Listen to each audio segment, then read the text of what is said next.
မိုးရွာရဲ့လမ်းလျှောက်တာပျော်လိုက်တာလို့မှန်နေရတော့မဟုတ်ပါဘူးမဟုတ်တော့ဝယ်မလို့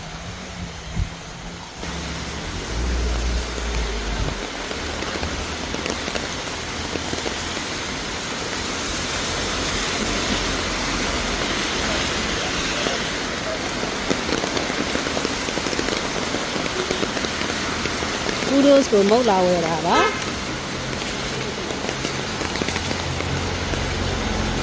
ဟုတ်ပါပြီ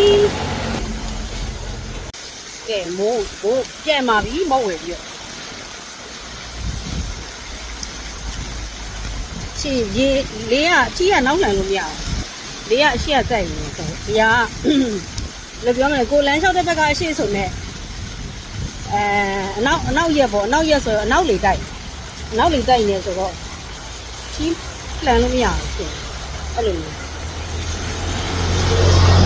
မိုးရွာထဲမှာဆိုအဲ့လိုလမ်းလျှောက်တာတကယ်ကြီးပျော်တာဒီလား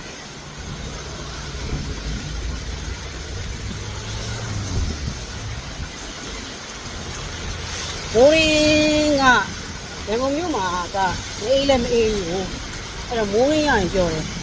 နည်းနည်းအေးကြမ်းလေးနေရတာပေါ့ကားရလည်းပြန်ရတယ်မိုးရရင်ကားပိတ်သွားပြီလားသုံးပြန်တယ်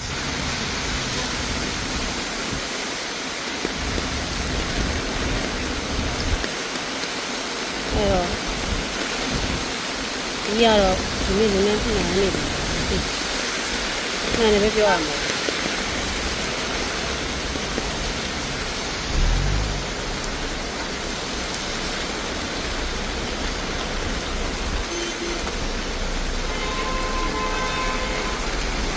ကဲနောက်ကပဲကြည့်လိုက်ပါဦးနော်ဒီမှာ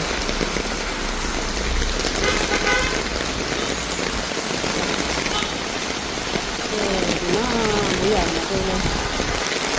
အဲ့ကနေဘာများလာပြင်စောင့်နေတာ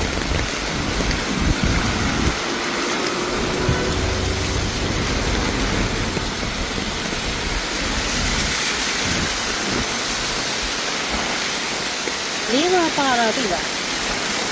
ဒါကြီးကမိုက်တယ်နော်ဒီကြီးကိုဝနေကိုဒီချာသိမ်းထားတာပြောက်မှာဒီလည်းပါဗျာ